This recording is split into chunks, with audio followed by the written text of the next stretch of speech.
예. 예. 우리는 인생의 여러 갈림길에서 오늘 기도해 주신 것처럼 하나님의 음성을 듣고 그분의 뜻을 분별하기를 원합니다. 또 그것을 위하여 기도하는 것이죠. 하지만 우리의 기도를 돌이켜 보면 정말 하나님의 뜻을 구하고 있는지 의문이 들 때가 있습니다. 예, 특히 제가 그러했습니다. 제가 하는 기도를 되돌아보니 사실 제가 드리는 기도들은 이미 제가 모든 계획을 다 세워 놓고 그저 제가 정한 답 안에서 하나님이 그저 오케이, 사인만 해 주시기를 바라는 기도를 많이 드릴 때가 많았던 것 같습니다. 마 어 기도를 하는 모습은 맞지만 그 기도가 하나님의 뜻을 묻는 것이 아니라 실제로는 내 욕심과 내 계획을 하나님께 확증받고 싶어 하는 그런 기도를 드리는 것이죠. 어 제가 어 제가 제 이야기를 잠깐 들려드리자면 현재 제가 타고 다니는 차가 오래되어서 잔 고장이 많이 났었습니다. 그런데 얼마 전부터 앞바퀴에서 막 새가 막 심하게 긁히는 소리가 막 나는 것입니다. 어 카센터에 가도 원인을 모르겠다고 하고 뭐 원인을 알고 싶으면 뜯어 봐야 되는데 어 정말 이 고령의 차에 제가 그렇게 돈을 많이 들이고 싶은 마음이 서지가 않더라고요. 그러다 보니 자연스럽게 제 마음은 온통 이제 중고차 사이트를 기웃거리는 일로 가득 차 버렸습니다. 예산은 어느 정도대가 좋겠고 어떤 차를 사야 오래 탈 수 있을지를 계속 고민하면서 많은 시간을 보내게 되는 것입니다. 그때 제가 드리는 기도가 뭐였을까요? 하나님께 아 좋은 차를 달라고 기도를 하는 것이겠죠. 과연 이 기도가 하나님께 적합한 기도일까? 이 그것이 아니라고 생각이 들었습니다. 왜냐하면 제가 아침에 마가복음의 말씀을 묵상하던 중에 이 씨 뿌리는 자의 비유를 보면서 현재 제 상황이 가시덤불에 떨어진 씨와 같다는 생각이 들었기 때문입니다. 하나님께서 사단이 키워 놓은 염려라는 가시덤불 속에 제가 빠져버려 아 말을 좀 이상하게 한 것 같은데 사단이 키워 놓은 염려라는 가시덤불 속에 제가 갇힌 것이죠. 그래서 하나님 나라의 일보다 눈앞의 문제를 들고 이제 씨름하고 있는 그런 제 자신을 하나님은 보게 하신 것입니다. 그리고 나서 떠오른 말씀이 마태복음 6장 33 절의 말씀이었습니다. "너희는 먼저 그의 나라와 그의 의를 구하라. 그리하면 이 모든 것을 너희에게 더하시리라." 저는 이 말씀이 갑자기 제 내리를 스치면서 이런 기도를 드렸습니다. 이러한 생활의 문제를 붙들고 시간을 낭비할 것이 아니라 내게 맡겨진 하나님의 나라를 먼저 구하며 현실의 문제는 하나님께서 해결해 주실 것이라는 믿음으로 나아가야겠다. 그렇게 저는 제 삶의 기도의 방향을 완전히 바꾸었습니다. 그날부터 저는 저를 위한 기도를 전혀 드리지 않게 되었는데요. 현실적인 문제에 대한 염려를 내려놓기 시작했습니다. 그리고 먼저 하나님의 일에 마음을 두는 것을 가장 최우선으로 삼고 있습니다. 그러자 내가 하나님의 나라를 구할 때 하나님께서 나의 모든 것을 채워 주실 것이라는 그러한 믿음과 확신이 제 마음속에 자라나기 시작한 것입니다. 이 깨달음은 제 삶의 큰 전환점이 되었습니다. 돌이켜 보면 저는 늘 내가 원하는 것을 이루어 달라고만 기도를 해 왔었지만 하나님은 이미 저에게 필요한 모든 것을 다 알고 계셨고 다 채워 주실 것이라는 그런 믿음이 부족했다는 것이죠. 정말 하나님이 원하시는 것은 매일 새벽마다 제 삶의 초점을 그분의 뜻에 맞춰가는 기도였음을 보게 된 것입니다. 이 안식일 아침 우리의 기도의 시선을 조금만 돌려보면 어떨까요? 나의 문제를 붙들고 애태우기보다 나를 향한 하나님의 뜻에 우리가 초점을 맞추는 기도가 우리의 입술에서 나오게 되기를 소망합니다. 하나님의 나라를 먼저 구하는 자에게 모든 것을 더하시는 그 신실하신 신앙의 기쁨을 오늘 이 새벽 우리가 함께 경험하게 되기를 간절히 소망합니다. 또 저희 교회는 지금 전인적 서구 중심의 교회로 변화해가는 중요한 단계를 밟고 있는데요. 감사하게도 바로 이 흐름 가운데 제가 이 기도로 경험한 것을 동일하게 경험하고 하나님의 뜻을 구하는 기도를 내린 보배 같은 청년 부부가 있습니다. 지난 7월 서구룹 리더 양성 워크숍을 다들 다녀오셨죠? 예. 그 시간 이후로 저희가 어, 성공적인 교회 7가지 역량이라는 책을 함께 읽으며 이제 리더들이 독서 나눔을 하고 있습니다. 그 과정에서 우리 리더분들, 소그룹 리더분들이 먼저 제자 훈련의 필요성을 느끼게 됩니다. 그래서 우리가 제자 훈련을 한번 받고 싶다라고 요청을 주셨어요. 그런데 문제는 제자 훈련을 받고자 하는 사람은 많은데 인도할 리더가 부족한 상태였습니다. 그런데 마침 저희 교회로 최근 이사 오신 청년 부부 중 이제 아내 되시는 분께서 이전 교회에서 이미 제자 훈련을 또 수료했고 또 그 후로도 꾸준히 또 말씀 묵상과 소그룹 활동을 이어오고 있는 준비된 일꾼이라는 사실을 보게 되었습니다.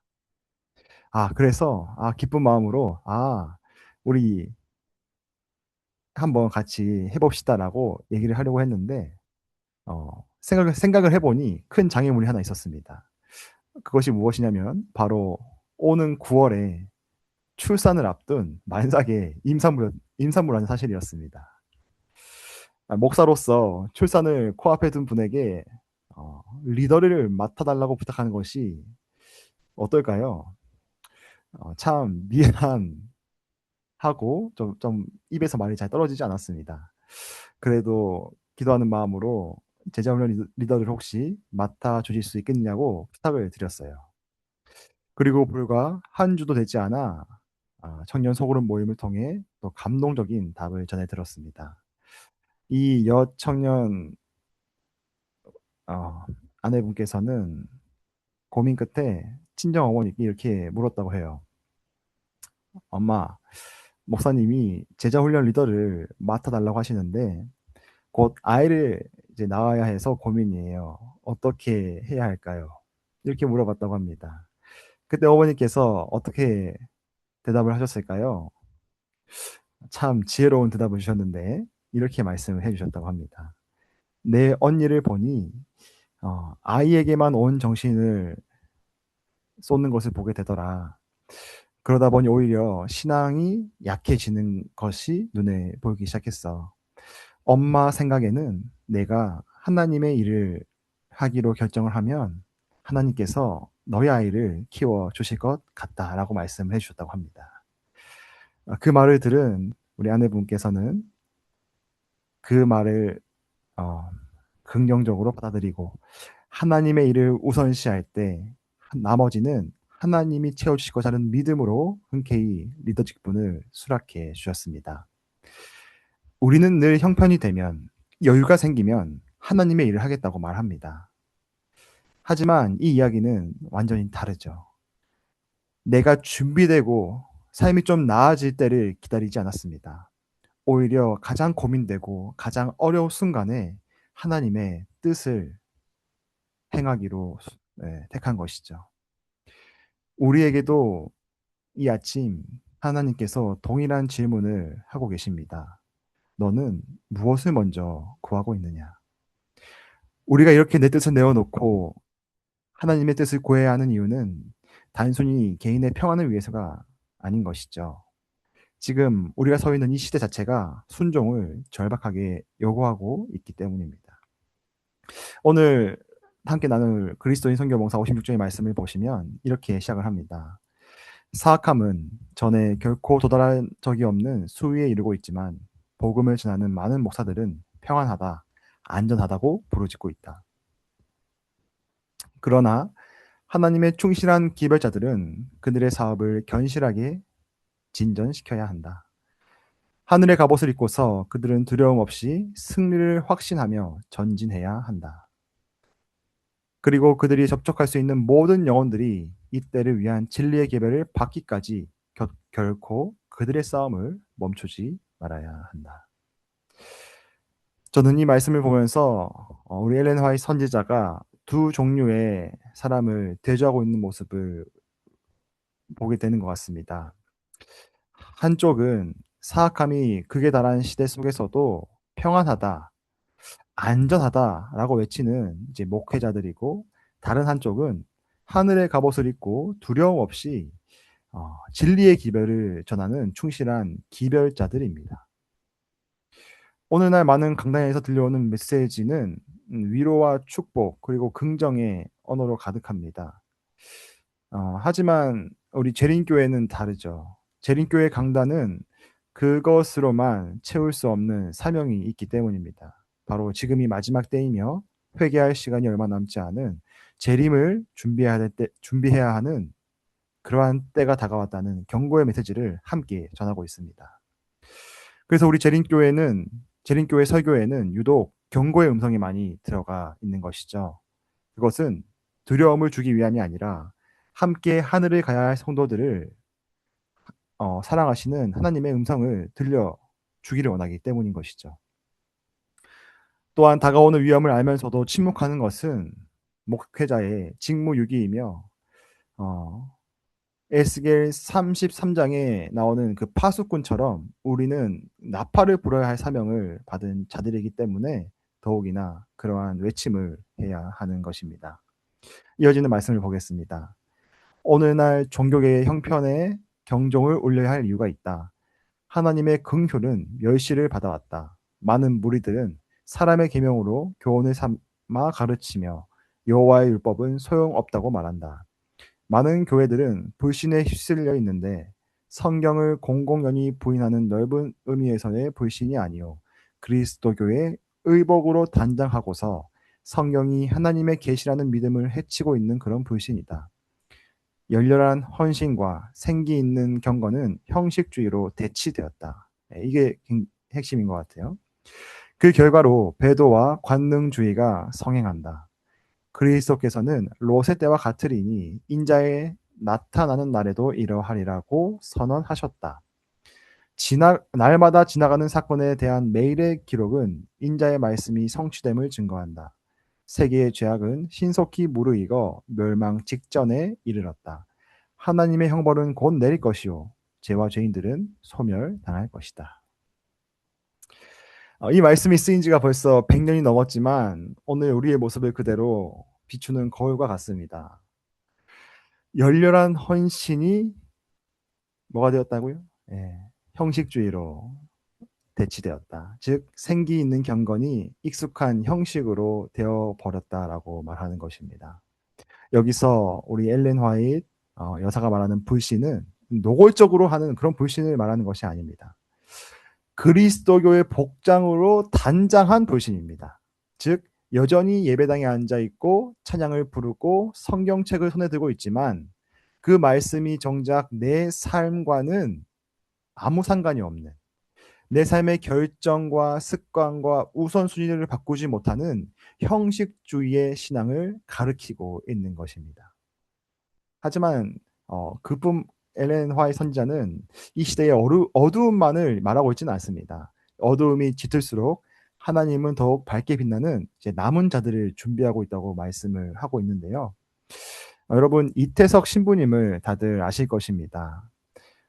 이태석 신부님의 삶을 모티브로 한 영화 울지마 톤즈를 보시게 되면 꼭 이제 휴지를 지쳐 마셔야 되는데 왜냐하면 그 사랑 이야기가 정말 매우 감동적이기 때문입니다. 저는 이 이태석 신부님의 삶을 볼 때 이분이야말로 예수님을 보여주는 그러한 남은 자라는 생각이 들 때가 굉장히 많습니다. 우리가 좋은 옷과 좋은 차를 타고 교회에 나와 예배를 드릴 때 이분은 어떻게 예배를 드렸을까요? 이분은 허름한 옷과 변변치 않은 생활 환경 속에서도 사랑으로 아프리카 가장 열악하고 살기 힘든 곳에 가서 그들과 함께 사랑을 나눴습니다. 제가 궁금했어요. 이분이 어떻게 그러한 마음을 품게 되었을까? 그래서 그분이 쓴 책을 좀 봤더니 그분은 마태복음 25장 40절의 말씀인 "너희가 내 형제들인 이 가장 작은 이들 가운데 한 사람에게 해준 것이 바로 나에게 해준 것이다."라는 그 말씀이 평생 자신의 모토가 되었다고 합니다.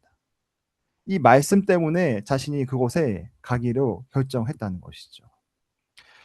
의사로서의 성공이 보장된 삶을 내려놓고 아프리카 남수단 톤즈라는 전쟁의 상처와 가난 속에서 고통받는 사람들을 찾아가 평생을 바친 것입니다. 자신이 배운 의술로 돈을 버는 것이 아니라 병든 이들을 치료하고 마음의 상처를 보듬으며 사랑을 몸소 실천한 예수님의 참된 제자가 바로 그분이었다고 저는 생각이 듭니다. 이태석 신부님이 과연 남수단을 가야 할지 말지를 두고 하나님께 기도했을까요?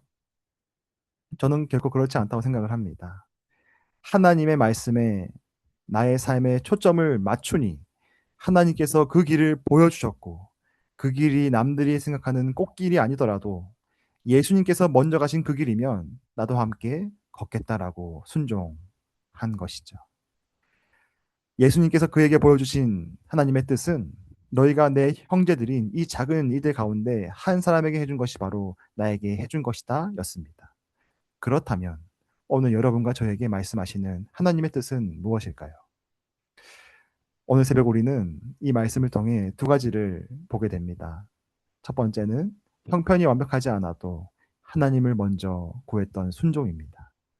그리고 다른 하나는 형식주의와 배도가 성행하는 이 시대 속에서 오히려 더 견실하게 진리의 기별을 삶으로 전해야 한다는 경종이었습니다. 두 이야기는 결국 하나로 귀결되는데요. 내 형편, 내 계획, 내 두려움을 내려놓고 하나님, 하나님의 뜻이 무엇입니까? 를 묻는 그 기도의 자리에서 하나님은 우리를 이 시대의 파수꾼으로 순종의 증인으로 세워 가신다는 것입니다. 오늘 이 안식일 아침 우리 각자의 삶 속에서 이러한 믿음과 순종의 결단이 하나씩 쌓여가기를 간절히 바랍니다. 형식 아멘. 생기 있는 경건으로 나의 행복이 아닌 누군가의 행복을 위하여 우리가 기도하게 되는 시간을 갖게 되기를 간절히 바라면서 오늘의 말씀을 마치도록 하겠습니다. 기도하겠습니다. 아멘. 사랑의 하나님 아버지, 오늘 이 시대 속에서 저희가 무엇을 먼저 구해야 할지를 알게 하시고 또 그 길을 걸어간 분들의 삶을 나누게 하심에 감사드립니다. 아멘. 저희 각자의 삶 속에서도 저희의 형편과 계획과 두려움이 많지만 그 모든 것을 내려놓고 주님의 뜻이 무엇인지를 겸손히 묻는 저희들 되게 하여 주시옵소서. 아멘. 또한 열렬한 헌신이 습관이 되게 하지 않도록 인도하여 주시고 살아있는 신앙과 뜨거운 헌신으로 주님의 신실한 종들이 되게 하여 주시옵소서.